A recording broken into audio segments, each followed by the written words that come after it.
아버님은 오늘도 저를 펜션 창고로 끌고 와 저에게 욕망을 채우기 시작했습니다.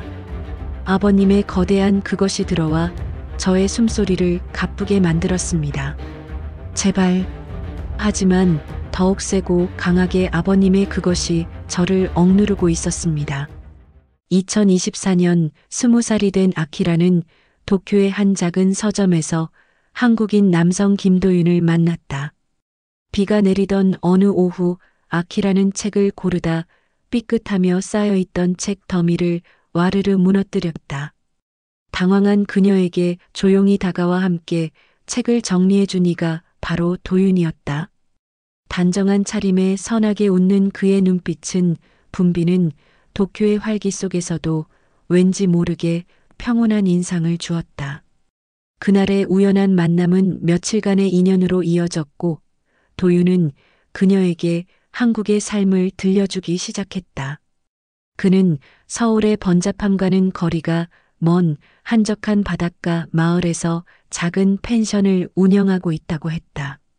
사진 속 그의 펜션은 화려하지 않았지만 바다가 한눈에 내려다 보이는 창문과 정갈한 정원이 마음을 편안하게 했다.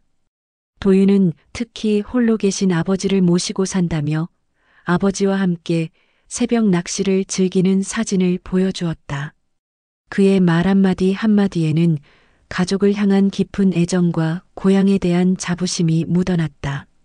평범한 직장 생활에 지쳐 늘 새로운 삶을 꿈꾸던 아키라에게 그의 이야기는 한 줄기 빛과 같았다.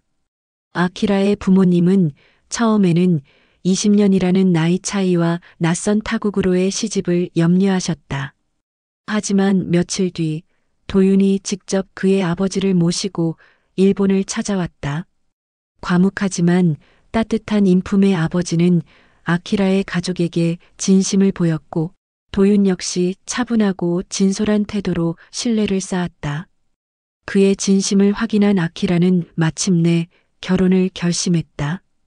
가족들은 눈물을 흘리면서도 딸의 용기 있는 선택을 응원해 주었다.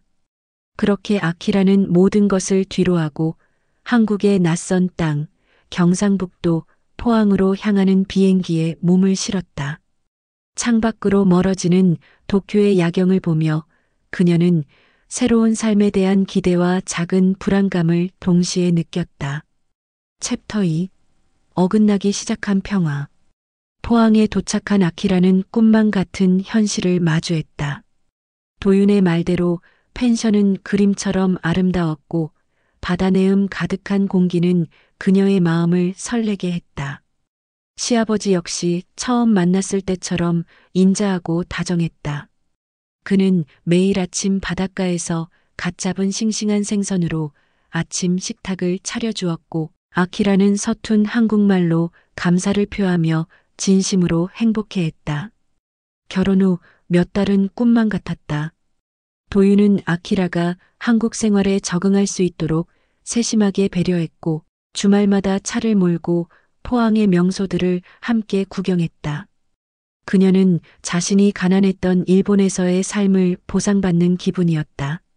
하지만 행복은 신기루처럼 사라지는데 그리 오랜 시간이 걸리지 않았다. 비극의 씨앗은 아키라가 미처 알아차리지 못하는 사이 가장 따뜻해 보였던 땅에 조용히 뿌려지고 있었다. 모든 것이 조금씩 어긋나기 시작한 것은 그의 여름 펜션 성수기가 시작될 무렵이었다. 도윤은 펜션 운영과 거래처와의 일로 며칠씩 집을 비우는 날이 잦아졌다. 집에는 아키라와 시아버지 단둘이 남게 되었다. 처음에는 아무렇지 않았다. 시아버지는 여전히 인자했고 아키라는 그를 친아버지처럼 따랐다. 그런데 어느 날부터인가 시아버지의 눈빛이 달라지기 시작했다. 그녀를 바라보는 그의 시선 속에는 이전에는 없었던 무언가가 담겨 있었다. 며느리를 향한 따뜻한 눈빛이 아닌 무언가 다른 끈적하고 불쾌한 감정이었다. 어느 날 저녁 아키라가 부엌에서 저녁 준비를 하고 있을 때였다. 시아버지가 조용히 그녀의 등 뒤로 다가왔다. 인기척에 놀라 뒤를 돌아보자 그는 아무렇지 않다는 듯 웃으며 말했다. 우리 아가 음식을 잘하는구나. 그러면서 그는 아키라의 어깨에 손을 올렸다. 그의 손길은 격려하듯 툭 치고 지나가는 것이 아니라 아키라의 어깨를 지그시 누르며 한참이나 머물렀다. 아키라는 온몸이 굳어버리는 것을 느꼈다. 내가 너무 예민한 걸까? 한국 문화는 원래 이런 걸까? 애써 아무렇지 않은 척했지만 등줄기를 타고 오르는 불쾌한 감정은 어쩔 수가 없었다. 그날 이후 그의 이상한 행동은 점점 더 노골적으로 변해갔다. 도윤이 없는 날이면 그는 거실을 서성거리거나 아키라의 방 앞을 일부러 몇 번씩 지나다녔다. 펜션 창고는 그녀에게 가장 두려운 장소가 되었다. 시아버지는 재고를 정리해야 한다거나 청소를 해야 한다는 핑계로 그녀를 그곳으로 데려가곤 했다. 육중한 철문이 쿵 소리를 내며 닫히는 순간 아키라는 그곳이 더 이상 물건을 보관하는 곳이 아니라는 것을 깨달았다. 어둡고 차가운 창고 안 희미한 백열등 불빛 아래서 시아버지는 짐승처럼 그녀에게 달려들었다. 그녀의 필사적인 저항은 그의 완력 앞에 무력했다. 그날 이후 펜션 창고는 아키라에게 지옥 그 자체가 되었다. 매일 밤 아키라는 펜션 창고에서 끔찍한 시간을 보냈다. 남편 도윤이 돌아오면 그녀는 아무 일도 없었던 것처럼 웃어야만 했다. 목구멍까지 차오르는 울음을 억지로 삼키며 그와 그의 아버지를 위해 밥상을 차렸다. 그들이 한 식탁에 마주 앉아 태연하게 이야기를 나누는 모습을 볼 때마다 아키라는 속으로 피눈물을 흘렸다. 펜션 창고의 퀴퀴한 냄새는 이제 그녀에게 역겨운 악취가 되어버렸다. 더 이상 이대로 살 수는 없다고 생각한 아키라는 용기를 내어 도윤에게 모든 사실을 털어놓기로 결심했다. 그날 밤 잠자리에 든 도윤의 옆에서 아키라는 떨리는 목소리로 입을 열었다. 여보, 할 말이 있어요. 아버님이 저에게. 그녀의 목소리는 수치심과 공포로 심하게 떨렸다. 아키라는 창고에서 있었던 일을 눈물을 쏟으며 겨우겨우 이야기했다. 그녀는 도윤이 자신을 위로해주고 당장이라도 달려가 아버지에게 따질 것이라고 믿었다. 그는 그녀의 유일한 희망이었다. 하지만 그녀의 기대는 산산이 조각나고 말았다. 모든 이야기를 들은 도윤은 한참 동안 침묵하더니 충격적인 말을 내뱉었다. 그의 목소리는 차갑고 무심했다. 아버지가 외로우셔서 그러시는 거야. 당신이 며느리로서 좀 너그럽게 이해해드려. 어머니 돌아가시고 얼마나 적적하시겠어? 아키라는 자신의 귀를 의심했다. 지금 자신의 남편이라는 사람이 아버지가 며느리에게 저지른 끔찍한 짓을 그저 외로움 탓으로 돌리고 있었다. 그는 아키라에게 사과하거나 위로하기는커녕 오히려 그녀를 이상한 사람으로 몰아가고 있었다. 그 순간 아키라는 깨달았다. 제 남편은 방관자가 아니었다. 그는 침묵의 공범자였다. 어쩌면 이 모든 것을 알고 있었으면서도 자신의 안위를 위해 애써 모른 척해왔던 것일지도 모른다. 하늘이 무너져 내리는 듯한 절망감이 아키라를 덮쳤다. 이제 이 지옥에서 그녀를 구해줄 사람은 아무도 없었다. 남편의 배신은 시아버지의 폭력보다 더 날카로운 비수가 되어 그녀의 심장을 찔렀다. 아키라는 철저히 혼자였고 약자였다. 그녀가 할 수 있는 것은 그저 죽은 사람처럼 감정을 지우고 하루하루를 버텨내는 것뿐이었다. 그들의 겉과 속이 다른 모습에 아키라는 소름이 돋았다. 낮에는 마을 사람들에게 둘도 없는 효자 아들과 인자한 아버지 행세를 했다. 그들은 주말마다 함께 성당에 갔고 마을 대소사에도 빠짐없이 참석하며 좋은 평판을 쌓았다. 마을 사람들은 모두 그들을 칭찬했다. 김 사장님네 며느리는 참 복도 많지. 저렇게 좋은 시아버지의 남편까지 만났으니. 그 말을 들을 때마다 아키라는 속으로 울었다. 자신의 썩어 문드러져가는 속을 이 세상 누구도 알지 못했다. 가장 약한 자신을 버리고 깊은 절망감 속에서 아키라는 며칠 밤을 뜬 눈으로 지새웠다. 그녀는 이제 더 이상 도망갈 곳이 없다는 것을 알았다. 이 지옥에서 벗어나기 위해서는 가장 약했던 자신을 버려야만 했다. 그녀는 눈물 대신 분노를 택했다.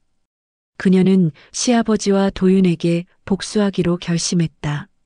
자신의 삶을 송두리째 짓밟은 이들에게 똑같은 고통을 되갚아주기 위해 그녀는 치밀한 계획을 세우기 시작했다. 첫 번째 단계는 증거 수집이었다. 그녀는 남편의 죄책감을 이용하기로 했다. 어느 날 아침 아키라는 도윤에게 조심스럽게 말했다. 여보, 제가 일본에 있는 친구에게 보내야 할 녹음 파일이 있어요. 혹시 작은 녹음기 하나만 구해줄 수 없을까요? 도윤은 그녀의 말에 잠시 당황하는 듯 했지만 곧 안쓰러운 표정을 지으며 고개를 끄덕였다. 그는 아마도 자신의 행동에 대한 죄책감을 조금이라도 덜고 싶었을 것이다. 며칠 뒤 도윤은 작은 손바닥만 한 녹음기 하나를 사왔다. 아키라는 그 녹음기를 품에 소중하게 숨겼다. 그리고 매일 밤 펜션 창고에서 벌어지는 끔찍한 일들을 기록하기 시작했다. 시아버지의 음흉한 목소리와 자신의 비명소리, 그리고 그가 며칠 만에 돌아온 도윤에게 늘어놓는 비겁한 변명까지. 그녀는 모든 것을 꼼꼼하게 녹음했다. 증거 수집과 함께 그녀는 일기장에 자신의 심경을 기록했다. 한글로 쓰면 시아버지가 눈치챌 것을 염려해 그녀는 자신의 모국어인 일본어로 모든 것을 빠짐없이 적었다. 그날의 날짜와 시간, 시아버지가 그녀에게 했던 말, 그리고 그녀가 느꼈던 고통과 굴욕감까지. 일기장은 그녀의 고통스러운 시간을 고스란히 담고 있는 유일한 증거가 되었다. 이제 그녀에게 필요한 것은 외부의 도움이었다. 아키라는 펜션의 지척에 사는 이웃집 노부부를 떠올렸다. 그들은 늘 그녀에게 따뜻한 미소를 보내주었고 가끔씩 그녀에게 직접 만든 김치를 나눠주기도 했다. 아키라는 그들의 펜션으로 조심스럽게 다가가 도움을 청했다. 할머니, 할아버지, 저를 좀 도와주세요. 부탁드릴 것이 있습니다. 아키라의 창백한 얼굴과 떨리는 목소리를 본 노부부는 그녀의 손을 꼭 잡으며 모든 것을 들어주었다. 아키라는 그들에게 변호사와의 만남을 주선해달라고 부탁했다.